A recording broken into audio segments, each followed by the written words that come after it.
what, you may ask, is going on Yonge Street, which is Toronto's busiest street and one of the longest streets in the world, running all the way through Ontario? Well, tonight is October 2nd, Saturday, and it's the 5th Nuit Blanche, or White Night. It's an all-night arts event that takes place one night, all night, every year. And I happen to be here this year. It's a beautiful, crisp evening out, and I'm on my way to see a couple of the 130 art projects, including apparently a completely lit-up van over there, and all the rest of the city seems to be out on the street to enjoy it as well. So I'm going to go take a little wander. It's only about 8:30 now, which means things have only been running under 2 hours so far, and I've got the whole rest of the night to check things out. I don't think I'll make it all night, but I'm going to certainly try to get to a lot of the different installations, and we'll see how it goes.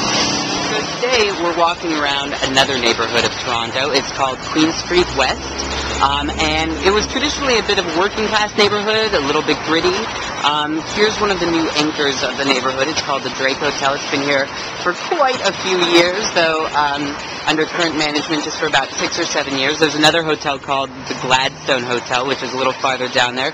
Also a boutique hotel, just about 37 rooms total, with each one designed by an artist. No room is like any of the others, so it's a really unique stay experience. And then otherwise down the street are some of the sort of hippest eateries, art galleries, really contemporary stuff going on here. There's even just an art supply store over there that you can see. So we're going to go explore, see what some of the boutiques have to offer, see what else there is. Some of Toronto's young artists, the emerging scene that's here, some clubs and everything, and I'll report back on anything interesting. So this rather dramatic building on Bloor Street, which is one of the busiest in Toronto, is the Daniel Libeskind designed addition to the Royal Ontario Museum, or ROM. I believe it's called the David Chin Wing, because he was the man who graciously donated the money for it. And the museum is one of the city's most famous. It's got fabulous permanent collections of everything from paleontology to Egyptology to fine arts. And this particular edition, this building, which has become something of a landmark in Canada, houses special exhibits like the one that's going on right now with the terracotta warriors from the tomb of the first emperor of China. So I went in there. Tickets cost about 21 Canadian dollars for adults, which is a little bit steep, but you can literally spend the entire day here and not see all the exhibits. So it's money well spent if you've got some time on your hands. Otherwise, it's definitely worth just walking by to check out this amazing structure, which just sort of like hangs over the street like an iceberg or a fallen star or something. It is just beautiful. And today, even though it's gray outside, it's just blending in beautifully with the surroundings. I can only imagine what it's like on a sunny day. So I really enjoyed my time there, and I'd highly suggest it if you're here. You can also find several of the city's other museums, like the Bata Shoe Museum, which is really distinctive and fantastic for a Carrie Bradshaw kind of afternoon. And then the AGO, which is the Art Gallery of Ontario, and houses a fantastic collection of Canadian artists, is just around the corner as well, and has a wing designed by another famous architect, Frank Gehry. So there's plenty to see and do around this area of the city, just sort of at the southern border of a place called Yorkville.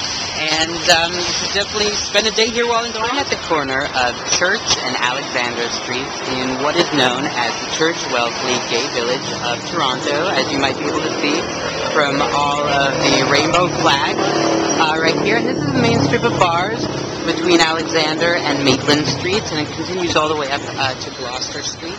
But this is basically the center of gay life in Toronto. There's a strip of bars, there are clubs, there are cafes, restaurants, bookshops, everything.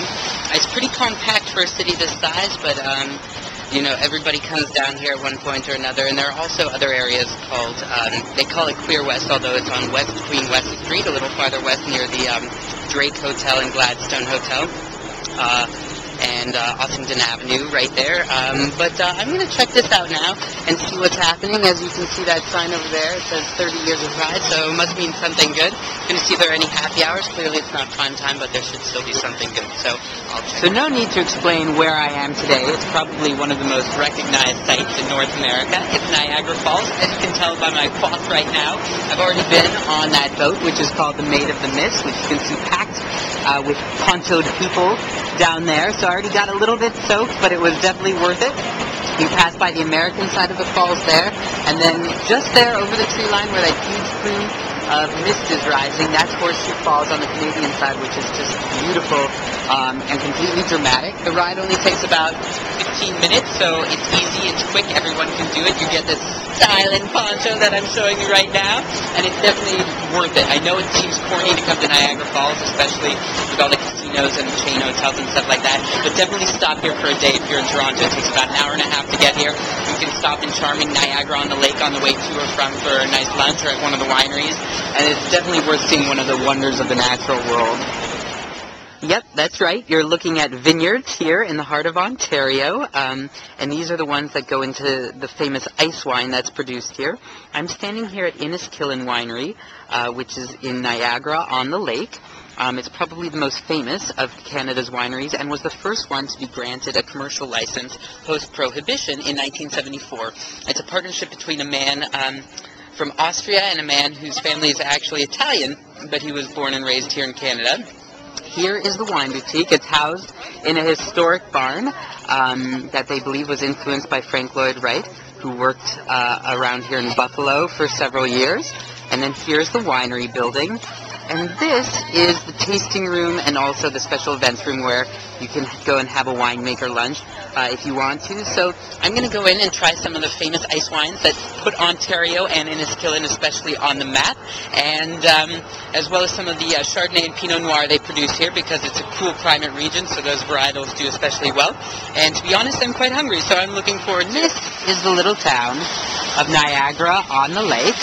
Unlike Niagara itself, which is right on the falls, this is a charming little community that everyone will tell you to come and visit. It's full of bed and breakfasts and little galleries and shops.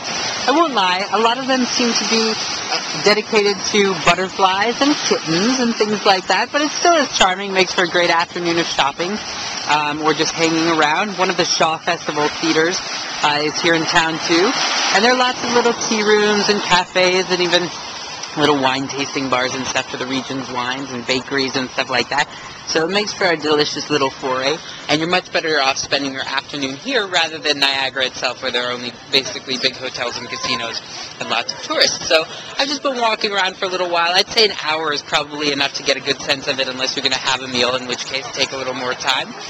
But I've been enjoying it, and even in this sort of gross weather, it's kind of rainy and nasty, it's still starting to look like a beautiful autumn day here, and it's packed with people, but not tour buses, as you can see. So it's a nice little place to spend some time, and that's what I'm going to do.